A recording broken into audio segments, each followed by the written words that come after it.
Welcome to my channel. నేను మీ దీప్తిని. ఎలా ఉన్నారు అందరూ? నేనైతే చాలా చాలా బాగున్నాను. మీరందరూ కూడా చాలా బాగున్నారని అనుకుంటున్నాను.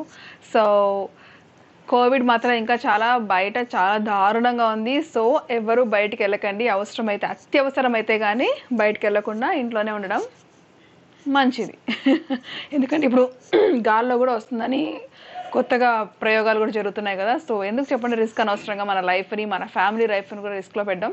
అందుకని హ్యాపీగా ఇంట్లో కూర్చొని తింటూ వీడియోస్ చూసుకుంటూ హ్యాపీగా ఎంజాయ్ చేసేయండి.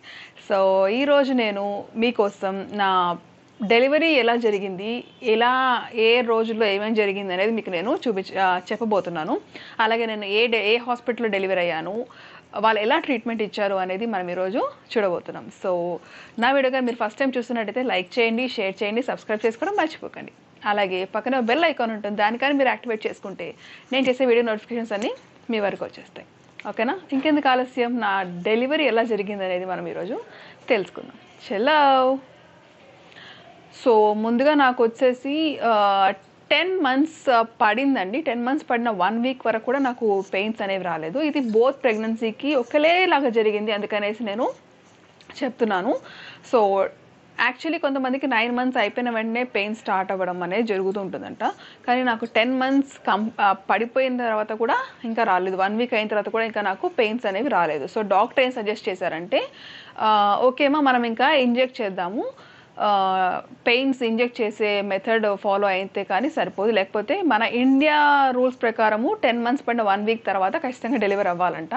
అదే ఫారిన్ కంట్రీస్లో అయితే ఇంకొక 1 week ఎక్స్టెండ్ చేసి ఆగుతారంట. కానీ మన ఇండియాలో మాత్రము 1 week వరకే చూస్తారు. సో 1 week అయిపోయింది, ఇంకా పెయిన్స్ రాలేదు కాబట్టి వాళ్ళు హాస్పిటల్లో అడ్మిట్ అవ్వమని చెప్పారు.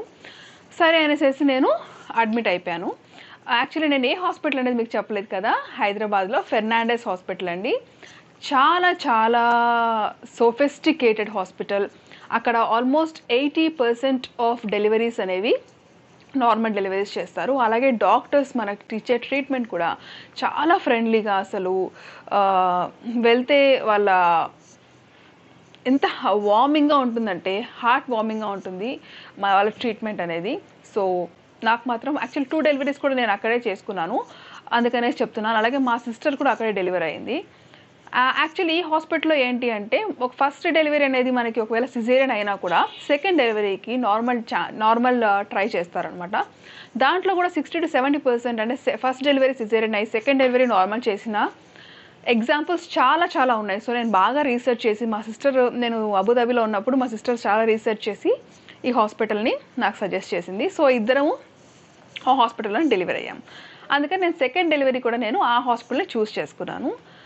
సో అక్కడ డాక్టర్ నేను ఇంకా డెలివరీ దగ్గరికి వచ్చేస్తాను. సో డెలివరీకి నన్ను అడ్మిట్ అవ్వమని చెప్పారు. మీకు ఆల్రెడీ నేను డెలివరీ బ్యాగ్లో ఏమేమి తీసుకోవాలనేది ఒక వీడియో చేశాను, దాన్ని మీకు లింక్ డిస్క్రిప్షన్ బాక్స్లో పెడతాను. సో దాన్ని కూడా ట్రై చేయండి, ఒకసారి చూడండి వీడియోని. సో నేనైతే వెళ్ళి అడ్మిట్ అయిపోయానండి. అంటే నా డెలివరీ బ్యాగ్ అన్నీ తీసుకొని మా హస్బెండ్, నేను అంటే ఎయిదర్ హస్బెండ్ ఆర్ మదర్ అనేది ఎవరో ఒకరు అలౌడ్ అనమాట హాస్పిటల్కి. సో నేను మా హస్బెండ్ తీసుకెళ్ళాను, డెలివరీ బ్యాగ్తో పాటు వెళ్ళిపోయాను. సో డెలివరీ బ్యాగ్ వెళ్ళి అడ్మిట్ అయిపోయిన తర్వాత ఫస్ట్ వాళ్ళు ఏం చేస్తారంటే, మనకి మూమెంట్స్ ఎలా ఉన్నాయి అనేసి మనకి ఒక టెస్ట్ చేస్తారనమాట. NST టెస్ట్ అంటారు వాటిని. సో NST టెస్ట్లో ఏముంటుందంటే, NSTలో ఏం చేస్తారంటే మనకి బేబీ హార్ట్ బీట్ అనేది ఒకటి చెక్ చేస్తూ ఉంటారండి కంటిన్యూ. అంటే మనకి బెల్ట్స్ లాగా పెట్టేసేసి డోప్లర్కి కనెక్ట్ చేస్తారు. అలాగే మూమెంట్స్ మెషిన్ ఉంటుంది, దాన్ని కూడా కనెక్ట్ చేస్తారనమాట. నేను ఆ పిక్చర్స్ అన్ని మీకు ఎలా ఉంటాయి అనేది మీకు నేను షేర్ చేస్తాను. పక్కన స్క్రీన్ మీద మీకు చూడొచ్చు ఎలా ఉంటుంది NST ఇన్స్ట్రుమెంట్ అనేది. సో దీంట్లో ఏం చేస్తారంటే, డోప్లర్ ఒకటి కనెక్ట్ అవుతుందంటే బేబీ హార్ట్ బీట్ అనేది వాళ్ళు చెక్ చేస్తూ ఉంటారనమాట. ఇది ఒక 20 minutes ప్రొసీజర్ అండి. ఎవ్రీ 2 to 3 hours మనకి ఇది చెక్ చేస్తూ ఉంటారనమాట. సో ఒక పక్క హార్ట్ బీట్ అనేది ఒక బెల్ట్కి ఏమో హార్ట్ బీట్ అనేది చెక్ చేస్తూ ఉంటారు, ఇంకొక బెల్ట్కి వచ్చేసి నాకు బేబీ మూవ్మెంట్స్ అనేవి చెక్ చేస్తూ ఉంటుంది. సో ఎప్పుడైతే మనకి బేబీ మూవ్మెంట్ అనేది తెలుస్తూ ఉంటుందో మనం వెంటనే ఒకటి ప్రెస్ చేసి ఉంటుంది అనమాట, దాన్ని ప్రెస్ చేస్తూ ఉండాలి. సో ఆ ప్రెస్ చేయడం వల్ల మనకి బేబీ మూవ్మెంట్స్ అనేవి ఈ 20 minutesలో ఎన్నిసార్లు బేబీ మూవ్మెంట్ అనేది మనకు జరిగింది అనేది అక్కడ. ఇదే అండి నేను చెప్పిన NST. పైన వచ్చేసి మనకి డోప్లర్ లాగా పనిచేస్తుంది ఆ బెల్ట్, కింద బెల్ట్ వచ్చేసి మనకి బేబీ మూవ్మెంట్స్ అనేవి తెలిసేలాగా పనిచేస్తుంది అనమాట, ట్రాక్ అవుతూ ఉంటుంది అనమాట. సో ఇది ఎవ్రీ 2 to 3 అవర్స్కి ఒకసారి వాళ్ళే పీల్చుకొని వచ్చి మనకు చెక్ చేస్తూ ఉంటారు. సో ఇది అనేది ప్రొసీజర్ అనమాట ఎన్ఎస్టీ అనేది. సో నెక్స్ట్ ఏమైందంటే ఫస్ట్ ఇలాగా ఒక ఆల్మోస్ట్ ఒక 2 to 3 టైమ్స్ ఈ ఎన్ఎస్టీ మాత్రమే చెక్ చేస్తూ ఉంటారు. చెక్ చేసిన తర్వాత ఇంకా ఓకే నెక్స్ట్ మనం ఇంకా ఇంజెక్ట్ చేసే టైం అయింది పెయిన్స్ని అనే టైం వచ్చినప్పుడు మనకి డిఫరెంట్ మెథడ్స్ అనేవి ఉన్నాయండి ఫెర్నాండెస్ హాస్పిటల్లో. ఇక్కడ ఏంటంటే సో మనకి ఫస్ట్ ఏం చేస్తారంటే ఒక బెలూన్ని లోపలికి ఇన్సర్ట్ చేస్తారండి. లోపలికి ఇన్సర్ట్ చేశాక సర్వీస్ దగ్గర వరకు వెళ్ళిన తర్వాత బెలూన్ అనేది ఓపెన్ అవుతుంది. ఫస్ట్ ఇలా క్లోజ్డ్గా ఉన్న ఒక దాన్ని క్యాథెటర్తో ఇన్సర్ట్ చేస్తారు. ఇన్సర్ట్ చేశాక లోపలికి వెళ్ళాక అది ఆటోమేటిక్గా ఒక బెలూన్ లాగా ఓపెన్ అవుతుంది. సో అది ఓపెన్ అయిన తర్వాత సర్వెక్స్ని డైల్యూట్ చేయడం స్టార్ట్ చేస్తుంది. అది ఒక 12 అవర్స్ పెడతారు. 12 అవర్స్ పెట్టిన తర్వాత అప్పటికి కూడా ఒకవేళ మనకి డైల్యూట్ అవ్వలేదు అని తెలిసిన తర్వాత ఆటోమేటిక్గా ఆ బెలూన్ అనేది మనకి బయటకు వచ్చేస్తుంది. ఆ టైం అయిపోయిన తర్వాత అదే బయటకు వచ్చేస్తుంది అనమాట. సో అప్పటికి కూడా మళ్ళీ చెక్ చేస్తారు. మళ్ళీ ఏం చేస్తారంటే లోపల ఫింగర్ పెట్టి సర్విక్స్ ఎంతవరకు ఓపెన్ అయింది అనేది చెక్ చేస్తారు. ఒకవేళ అది మినిమం అంటే డైల్యూట్ అవుతోంది అంటే 1, 2, 3 సెంటీమీటర్స్ అన్న డైల్యూట్ అయిందా లేదా అనేసి చూస్తారు. ఒకవేళ అవ్వలేదు అనుకుంటే మాత్రం నెక్స్ట్ ప్రొసీజర్లోకి వెళ్ళిపోతారు. అది ఏంటి అంటే ఒక జెల్ అనేది రాస్తారనమాట. జెల్ రాసిన తర్వాత లోపల ఫింగర్తో లోపల సర్విక్స్ చుట్టూ జెల్ రాస్తారు. జెల్ రాసిన తర్వాత ఒక 12 అవర్స్ వెయిట్ చేస్తారు. ఆ టైంలో మళ్ళీ సర్విక్స్ అనేది డైల్యూట్ అవుతూ వస్తుంది. ఆ జెల్ రాసిన తర్వాత నాకైతే జెల్ రాసిన ఫస్ట్ టైం బెలూన్ పెట్టినప్పుడు మాత్రం నాకు అసలు సర్విక్స్ ఓపెనే అవ్వలేదు. సో నెక్స్ట్ జెల్ పెట్టిన తర్వాత నాకు ఏమైందంటే ఒక 3 to 4 సెంటీమీటర్స్ అనేది నాకు ఓపెన్ అయింది. ఒక్కసారి 3 సెంటీమీటర్స్ వరకు ఓపెన్ అయింది అంటే అది ఫాస్ట్గా నెక్స్ట్ 10 సెంటీమీటర్స్ వరకు ఈజీగా డైల్యూట్ అయిపోతుంది మనకి ఎలాంటి ప్రొసీజర్ లేకపోయినా సరే. అంటే బేబీ అనేది కాస్త పుష్ చేసుకుంటూ వస్తూ ఉంటుంది కాబట్టి కొంచెం డైల్యూట్ అయిన తర్వాత ఈజీగా ఓపెన్ అయిపోతుంది. అస్సలు ఓపెన్ కాకుండా ఉంటే మాత్రం అది చాలా కష్టం అనమాట. అప్పుడు సిజేరియన్కి వెళ్ళిపోవాల్సిందే, వేరే ఆప్షన్ ఉండదు. ఎందుకంటే మన బేబీ రైజ్ అవుతూ ఉంటుంది, బేబీకి హార్ట్ బీట్ పడిపోతూ ఉంటుంది, బేబీ లోపల మోషన్ పాస్ చేయొచ్చు, ఏమైనా అవ్వచ్చు. అందుకనేసి వాళ్ళు ఎక్కువసేపు వెయిట్ చేయరు. ఇప్పుడు ఏమైందంటే నాకు జెల్ రాసిన తర్వాత 12 అవర్స్కి మళ్ళీ చెక్ చేశారు. చెక్ చేసిన తర్వాత నాకు 7 to 8 సెంటీమీటర్స్ అనేది ఓపెన్ అయిపోయింది. సో వాళ్ళు ఏం చెప్పారంటే ఓకే అండి ఇంకా ఓపెన్ అయిపోయింది, మీరేం టెన్షన్ పడాల్సిన అవసరం లేదు, అది ఆటోమేటిక్గా 10 సెంటీమీటర్స్ ఓపెన్ అయిపోతే బేబీ అనేది బయటకు వచ్చేస్తుంది అనేసి నాకు జెల్ రాసిన తర్వాత ఒక 4 to 5 అవర్స్ అనేది నన్ను వదిలేశారనమాట. ఇంకా ఏమీ అప్లై చేయకుండా ఎలాంటి ప్రొసీజర్ చేయకుండా జెల్ అయిపోయిన తర్వాత నన్ను అలా నార్మల్గా వదిలేశారు. నాకేమో పెయిన్ స్టార్ట్ అయిపోయాయి అప్పటికే. బెలూన్ పడిపోయిన వెంటనే కూడా నాకు పెయిన్స్ అనేవి స్టార్ట్ అయ్యాయి, కాబట్టి మైల్డ్గా ఉన్నాయి. ఎప్పుడైతే జెల్ రాసిన తర్వాత ఇంకా సివియర్గా పెయిన్స్ వచ్చేస్తూ ఉన్నాయి మనకి. నేను చెప్పాను కదా ఎవ్రీ 2 అవర్స్కి ఎన్ఎస్టీ అనేది అప్పుడు కూడా చెక్ చేస్తూనే ఉంటారు. మనం హాస్పిటల్లో ఉండి డెలివరీ అయ్యేంత వరకు కూడా ఎన్ఎస్టీ అనే మెషిన్ మనకి పెట్టి ఎవ్రీ 2 అవర్స్కి టెస్ట్ చేస్తూనే ఉంటారు. అంటే బేబీ మూమెంట్స్ ఎప్పటికప్పుడు వాళ్ళు చెక్ చేసుకుంటూ ఉంటారు అనమాట. సో ఈ ప్రొసీజర్ అంతా అయిపోయిన తర్వాత నాకు పెయిన్స్ ఫుల్గా సివియర్గా వచ్చాయి. నేను అసలు oh my god hot pack పెట్టుకుంటూ ఉన్నాను. అలాగే మనకి డెలివరీ బలూన్ ఒకటి ఇస్తారు, బాల్ ఇస్తారు. సో బాల్ మీద కూర్చొని ఎక్సర్సైజ్ చేయడము, నెక్స్ట్ అన్నీ ఎలాంటి అవసరమైన మెథడ్స్ అన్నీ మనం ట్రై చేస్తూనే ఉంటాం అనమాట సర్విక్స్ ఓపెన్ అవ్వడానికి. సో మళ్ళీ డాక్టర్ వచ్చేసి ఒక 3 to 4 అవర్స్ తర్వాత ఒకసారి వచ్చి చెక్ చేస్తారు సర్విక్స్ ఎంత ఓపెన్ అయింది అని. అప్పుడు కూడా మనకి లోపల ఫింగర్ పెట్టి వాళ్ళు చెక్ చేస్తే వాళ్ళకి తెలిసిపోతుంది. అంటే ఓకే బేబీ ఆల్మోస్ట్ రీచ్ అయిపోయింది. సర్విక్స్ అనేది 10 సెంటీమీటర్స్ ఓపెన్ అయ్యేంత వరకు కూడా బేబీ బయటికి రాదండి. అందుకని 10 సెంటీమీటర్స్ ఓపెన్ అయ్యేంత వరకు డాక్టర్ వెయిట్ చేస్తూ ఉంటారనమాట. చెక్ చేశారు, నాకు వచ్చేసి అప్పటికి 10 సెంటీమీటర్స్ ఓపెన్ అయిపోయిందండి. పెయిన్స్ మాత్రము ఎంత హారిబుల్గా ఉన్నాయంటే మనకి బ్యాక్లో పెయిన్ స్టార్ట్ అవుతుంది. అంటే ఈ లోవర్ బ్యాక్లో స్టార్ట్ అయిపోయి ఫ్రంట్కి వస్తూ ఉంటుంది. ఫస్ట్ వచ్చేసి మనకి ఆ మెషిన్లో మనకు తెలుస్తూ ఉంటుంది అంటే ఎంత సివియారిటీ ఉన్నాయి పెయిన్స్ అనేసి. మీకు అది కూడా మెషిన్ అనేది మీకు నేను పక్కన పిక్చర్ ఇన్సర్ట్ చేస్తాను. సో ఆ మెషిన్లో మనకి పెయిన్స్ ఎంత అంటే 180, 190, 160 ఇంత సివియారిటీ ఉంటుంది అనమాట. అంటే హై ఇంకా అదే ఎండ్ అనమాట. స్టార్టింగ్లో మనకి పెయిన్స్ చెక్ చేసేటప్పుడు అంటే ఆ ఎన్ఎస్టీలో మనకి పెయిన్స్ ఎంత ఉన్నాయని కూడా మనకు చెక్ చేస్తూ ఉంటారు. మనం అడ్మిట్ అయినప్పుడు వచ్చేసి నాకు ఎంత 70-60 బిలో 100 ఉండేది అనమాట పెయిన్స్. కానీ ఎప్పుడైతే ఈ సర్విక్స్ ఓపెన్ అవ్వడం స్టార్ట్ అయిందో అప్పటి నుంచి 100 అబౌవ్ 110, 120 అంతవరకు వచ్చేది. ఇంకా ఎప్పుడైతే 7 to 8 సెంటీమీటర్స్ ఓపెన్ అయిపోయింది సర్విక్స్ అని అయిందో అప్పటి నుంచి ఏమైందంటే 160, 170, 180 కూడా నాకు పెయిన్స్ అనేవి, అంటే ఇంకా మనం భరించలేనంత పెయిన్స్ అనమాట అవి. లేబర్ పెయిన్స్ అంటే ఎలా ఉంటాయి అనేది నాకు అప్పుడే తెలిసింది. మా హస్బెండ్ని మాత్రం హోల్ ప్రొసీజర్లో నేను అడ్మిట్ అయినప్పటి నుంచి డెలివరీ అయ్యి బేబీని తీసుకొని బయటికి హాస్పిటల్ నుంచి డిశ్చార్జ్ అయ్యేంత వరకు కూడా మా హస్బెండ్ నా పక్కనే ఉన్నారు. మొత్తం డెలివరీ రూమ్లో కూడా హస్బెండ్ అలౌడ్ అనమాట. సో నాకు చెక్ చేశారు, 10 సెంటీమీటర్స్ ఓపెన్ అయిపోయింది. సో లేబర్ రూమ్లోకి తీసుకెళ్ళిపోయేసి నాకు మొత్తం డ్రెస్ మార్చేసిన తర్వాత ఇంకా నెక్స్ట్ ఏం చేశారంటే అందరూ నాకు ఫస్ట్ నర్సులు ఉంటారు అనమాట. నర్సులు వచ్చేసి మనకి మొత్తం ఎలా ఉంటుంది ఏంటి అని మనకి ఎక్స్ప్లెయిన్ చేసి చెప్తారు. చాలా చాలా ఫ్రెండ్లీ నర్సులు అండి వాళ్ళు అసలు. సో వాళ్ళు వచ్చి మనకంతా ఎక్స్ప్లెయిన్ చేసి చెప్పిన తర్వాత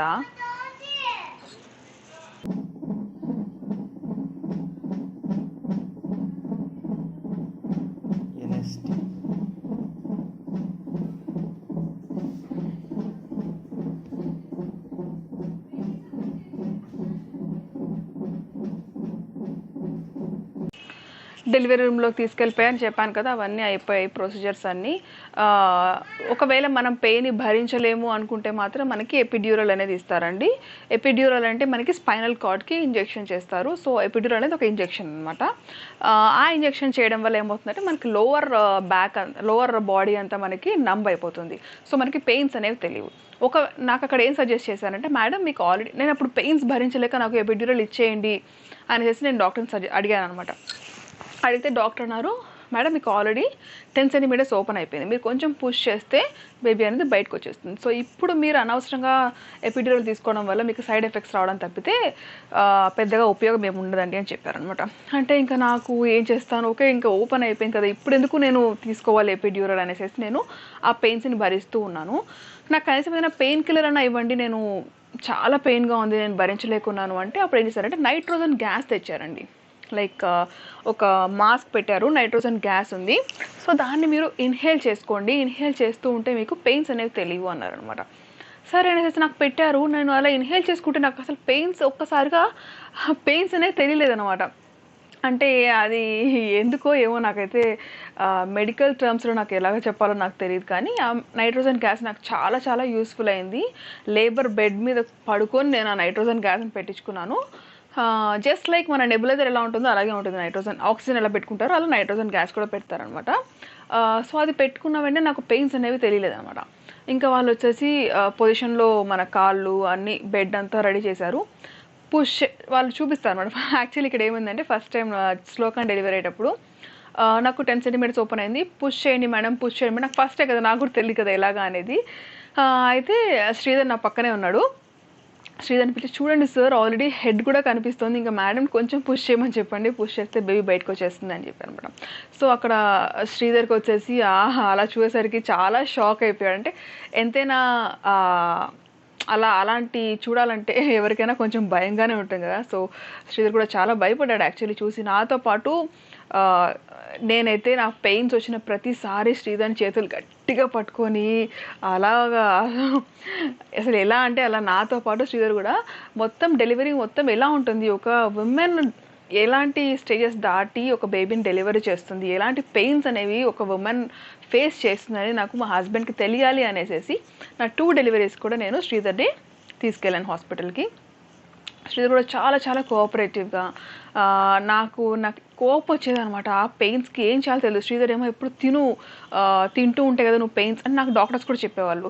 మీరు తింటూ ఉండాలండి, తినకపోతే మీకు పెయిన్స్ని భరించే ఎనర్జీ మీకు ఉండదు, అప్పుడు అనవసరంగా మీరు డల్ అయిపోతారు, అప్పుడు మీరు పుష్ చేయలేరు, అప్పుడు బేబీ బయటికి రాదు, మళ్ళీ సిజేరియన్ వెళ్ళాల్సిందే అని నాకు ఎప్పుడు చెప్తూ ఉండేవాళ్ళు. అలాగే శ్రీధర్ కూడా నాకు ఏదో ఒకటి తిను అని ఫోర్స్ చేస్తూ ఉండేవాడు. నాకైతే ఎంత కోపం వచ్చేదంటే, ఒక పక్క నాకు ఎంత పెయిన్ ఉంటే నాకు ఎలా తినబుద్ధి కాదు కదా మనకి ఆ పెయిన్స్లో. అయినా కూడా చాలా ఫోర్స్ చేసేవాడు. నేను బాగా అరిచేదాన్ని అనమాట. నేను ఒక పక్క ఇంత కష్టపడిపోతూ పెయిన్స్ వస్తుంటే నువ్వు తిను అని నన్ను ఫోర్స్ చేస్తావు అనేసి నేను అరిచేదాన్ని. కాకపోతే అది నా కోసమే అనేది అప్పుడు మనకి ఆ థాట్స్ అవన్నీ రావండి. ఆ పెయిన్స్ అనేవి హారబుల్ పెయిన్స్ అసలు నిజంగా. కానీ నార్మల్ డెలివరీ అయితే ఆ హ్యాపీనెస్సే వేరు. మొత్తానికి మనం మళ్ళీ లేబర్ రూమ్లోకి వెళ్ళిపోదాము. డాక్టర్ వచ్చేసి శ్రీధర్కి చూపించాడు, ఇలా హెడ్ కూడా కనిపిస్తుందని, మీ ఆవిడ కొంచెం పుష్ చేస్తే ఇంకా బేబీ బయటకు వచ్చేస్తుందని చెప్తే, ఇంకా శ్రీధర్ కూడా పుష్ చేయి అని బాగా ఎంకరేజ్ చేశాడు. డాక్టర్స్ కూడా చాలా ఎంకరేజ్ చేశారండి. నేను యాక్చువల్లీ మా కొంతమంది మా బంధువుల్లో నార్మల్ డెలివరీ అయిన వాళ్ళు, అంటే ఆల్మోస్ట్ ఒక 10 years 15 years బిఫోర్ డెలివరీ అయిన వాళ్ళని నేను కనుక్కున్నాను అనమాట. ఎలా ఉంటుంది నార్మల్ డెలివరీ, హాస్పిటల్ ఎలా ట్రీట్ చేస్తారు అనేసి నేను అడుగుతూ ఉండేదాన్ని. అప్పుడు అందరు ఏం చెప్పేవాళ్ళంటే, వాళ్ళు చాలా తిడతారు, బూతులు తిడతారు, అసలు సరిగ్గా ట్రీట్ చేయరు, అసలు ఎలాగంటే అలాగా అరుస్తూ ఉంటారు మనం పెయిన్స్కి మనం బాధపడుతూ ఉంటే అనేసి నాకు చాలా నెగిటివ్గా నాకు ఫీడ్బ్యాక్ వచ్చింది. కానీ ఈ హాస్పిటల్లో నిజంగా అసలు చేతులు దండం పెట్టాలి డాక్టర్స్కి, ఆ నర్సులకి, ఆ స్టాఫ్కి. రియల్లీ హ్యాట్స్ ఆఫ్ అని చెప్పొచ్చు. ఓకే, నేను ఒప్పుకుంటాను ఇది కొంచెం కాస్ట్లీ హాస్పిటలే, బట్ స్టిల్ మనము ఒక లేబర్కి వెళ్తున్నాము, మనం ఎలాగా మెంటల్గా కానీ ఫిజికల్గా కానీ ఎంత సఫర్ అవుతూ ఉంటాము. అలాంటి టైంలో మనకు ఒక మంచి సపోర్ట్ ఉంటే ఆ డెలివరీ అనేది చాలా స్మూత్గా హ్యాపీగా అయిపోతుంది అనమాట. So Fernandes is the best hospital I have ever seen. నాకు ఓకే, ఇప్పుడు నేను కొంచెం పుష్ చేసిన వెంటనే ఏమైందంటే, ఆ నైట్రోజన్ గ్యాస్ ఆల్రెడీ నేను తీసుకుంటున్నాను కాబట్టి నాకు పెయిన్ పెద్దగా తెలియలేదు. సో పుష్ చేసిన వెంటనే బేబీ అనేది బయటకు వచ్చేసిన వెంటనే తీసుకొచ్చి ఫస్ట్ నా మీద పడుకోబెట్టేశారనమాట. అసలు ఆ ఫస్ట్ టచ్, బేబీ ఏడుస్తూ ఉంటే స్లోగా కానీ చేతులు కానీ ఇద్దరిని, నాకు అదే హాస్పిటల్ కూడా సేమ్ ప్రొసీజర్ జరిగింది 2 దానికి. సో ఫస్ట్ తీసుకెళ్ళి ఇంకా పేగుని కట్ చేయకముందే మన మీద పడుకోబెట్టేస్తారనమాట. పడుకోబెట్టేసి మనకి ఫీడింగ్ కూడా వాళ్ళే ఇప్పించేస్తారు. పడుకోబెట్టిన వెంటనే ఫీడింగ్ ఇప్పించేస్తారు. సో బేబీ తుడుస్తూ ఉంటారు ఒకరు బేబీని, అంటే మొత్తం బ్లడ్ అంతా ఉంటుంది కదా, సో మొత్తం నీట్గా వాళ్ళు క్లీన్ చేస్తూ ఉంటారు. ఒక ఫీడింగ్ ఇప్పిస్తూ ఉంటారు, ఒక పక్క డాక్టర్ ప్రొసీజర్ చేస్తూ ఉంటారు. ఆ తర్వాత పేగు అనేది కట్ చేస్తారనమాట. కట్ చేసిన తర్వాత కాసేపు అయ్యాక ఈ లోపల మనకి మళ్ళీ టమ్మీ కొంచెం ప్రెస్ చేసి లోపల ఉన్న ప్లెసెంటాని వాళ్ళు బయటికి తీసేసి దాన్ని టెస్టింగ్కి పంపిస్తారు. సో నేను ప్లెసెంటాని కూడా ఎలా ఉంటుంది అని నాకు చూడాలని చాలా ఇంట్రెస్ట్. అందుకని నేను సెకండ్ డెలివరీ అప్పుడు ఏం చేశానంటే, నా ప్లెసెంటాని నేను ఫోటో తీసుకున్నాను. యాక్చువల్లీ నేను టచ్ చేసి చూద్దాం అనుకున్నా కానీ ఆ టైంలో నాకు అంత ఓపిక లేకపోయింది. కాకపోతే ఫోటో మాత్రం తీసుకున్నాను, మీకు అది కూడా నేను షేర్ చేస్తాను.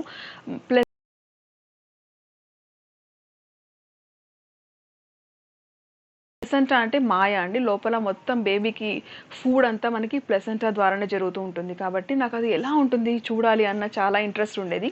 మీరు ఈ వీడియో చూసే వాళ్ళు ఎంతమంది చూసారో నాకైతే తెలియదు, కానీ నేనైతే చూశాను. సో అందుకనే మీకు కూడా ఒకసారి చూడని వాళ్ళకి ఇలా ఉంటుందని చూపిద్దామనేసి నేను ఫోటోని షేర్ చేస్తున్నాను. సో తర్వాత ప్లెసెంటా అంతా అయిపోయింది. మనం ఒకవేళ బ్లడ్ సెల్స్ని స్టోర్ చేసుకోవాలి, స్టెమ్ సెల్స్ని స్టోర్ చేసుకోవాలి అనుకుంటే వాళ్ళు ముందుగానే మనకు ఒక కన్సెంట్ ఇస్తారు. దాని కన్సెంట్ సైన్ చేసేసి వాళ్ళకి ఇస్తే ఆటోమేటిక్గా వాళ్ళు ఆ పేగులో నుంచి వచ్చే బ్లడ్ అంతా వాళ్ళు కలెక్ట్ చేసి టెస్ట్కి పంపించి స్టోర్ చేస్తారనమాట. అది మన ఇష్టం, మనకు కావాలంటే చేసుకోవచ్చు, లేకపోతే లేదు. సో అయిపోయిన తర్వాత ఫస్ట్ డెలివరీకి మాత్రము కొంచెం కట్ చేస్తారండి. ఎందుకంటే ఫస్ట్ డెలివరీ మనకి కింద అంతా ఓపెన్ అవ్వదు కాబట్టి కొంచెం కట్ చేసి బేబీని డెలివరీ చేస్తారు. సెకండ్ డెలివరీకి మాత్రం కట్ చేయరు. ఇది చాలా నార్మల్, జస్ట్ ఒక చిన్న స్లిట్ అనేది కట్ చేస్తారు. అప్పుడు బేబీ హెడ్ అనేది బయటకు వస్తుంది అనమాట. అలాగే లోపల కొంచెము మొత్తం రప్చర్ అయిపోతుంది కాబట్టి అక్కడ కూడా స్టిచెస్ చేస్తారు. ఆ కట్ చేసిన ఏరియా కూడా స్టిచెస్ చేసేసి ఒక 1-2 hours మనకి రెస్ట్ ఇచ్చేస్తారు. ఆ డెలివరీ రూమ్లోనే పడుకున్నాక నెక్స్ట్ తీసుకెళ్ళేసేసి మన రూమ్లోకి షిఫ్ట్ చేస్తారు అలాంగ్ విత్ బేబీని. ఆ 2 hours వాళ్ళు వెళ్ళేసేసి పీడియాట్రిషియన్కి చూపించేసి అన్ని టెస్టులు చేసి వెయిట్, బేబీకి ఏమైనా హెల్త్ ఇష్యూస్ ఉన్నాయి ఏంటి అన్నీ చూసుకొని నెక్స్ట్ మనకు 2-3 hours తర్వాత బేబీని మనకి హ్యాండ్ ఓవర్ చేస్తారనమాట. సో ఇదండి నా డెలివరీ జర్నీ. డెలివరీకి వెళ్ళే వాళ్ళందరూ చాలా చాలా హ్యాపీగా ఇవన్నీ ముందుగా తెలుసుకోండి, ఎలా ఉంటాయి ఏంటి ప్రొసీజర్స్ ఏంటి, ఏ హాస్పిటల్ అయితే మనకి బెస్ట్ సపోర్ట్ ఇస్తుంది, నర్సులు ఎలా ఉంటారు, హాస్పిటల్ స్టాఫ్ ఎలా ఉంటుంది, డాక్టర్స్ ఎలా ఉంటారు అనేది మొత్తం కనుక్కున్నాక చేరడం చాలా చాలా ఇంపార్టెంట్ అండి. ఇది ఒక main part of our life. So ఈ వీడియో కానీ మీకు నచ్చినట్టయితే లైక్ చేయండి, షేర్ చేయండి, సబ్స్క్రైబ్ చేసుకోవడం మర్చిపోకండి. మా అమ్మాయి ఏడుస్తోంది, సో నేను వెళ్ళి ఆ అమ్మాయికి ఫుడ్ తినిపించాలి. ఓకేనా? Thank you so much for watching.